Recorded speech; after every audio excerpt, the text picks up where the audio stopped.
Pat, you're on the other side, so to speak, of some competition there. The right side of the line is loaded with three, four, maybe five guys that are fighting for two different spots. What's it been like here with the offensive line building so far?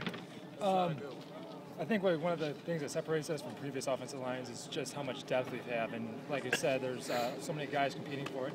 And it's just really a benefit to our offensive line as a whole that we have so many guys that can go and compete for those spots versus in years past, there's only one or two guys and kind of us just claim the spot right away. Here we have the competition just pushing everybody, making each person better.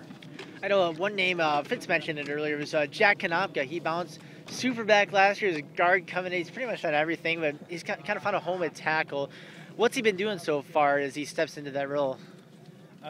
Jack's done a great job with the transition. Obviously, there's a big difference between playing tight end and tackle.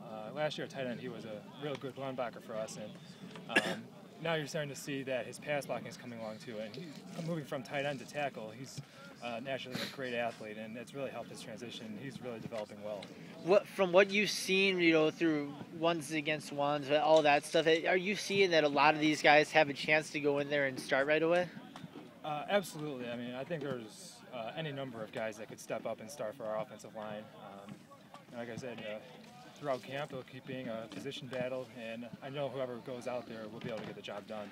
What's it like? You're the blind side now at left tackle. What is that? What does that role mean to you compared to right tackle? I like to think I approach the role the same way. Obviously, there is a little bit more going into being the blindside protector, but at the same time, everybody on the offensive line is essential to every single play. So as far as that goes, I'm just approaching the same way as I did last year. What kind of differences are there in technique, looking at that, as far as steps, different reads you have, different ends you're going to face? How is that different from the right side? It's actually not that much different. The biggest difference is just the footwork for every play is opposite. But we run all of our plays to both sides, so you need to know both directions for every play anyway.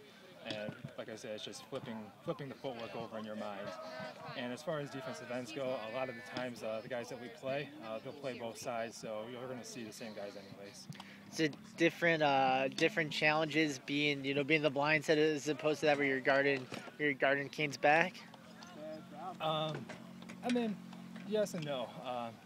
We're fortunate that Kane is a great athlete back there, and he can help cover for us even when our protection is less than perfect. But at the same time, everybody still has to do their job.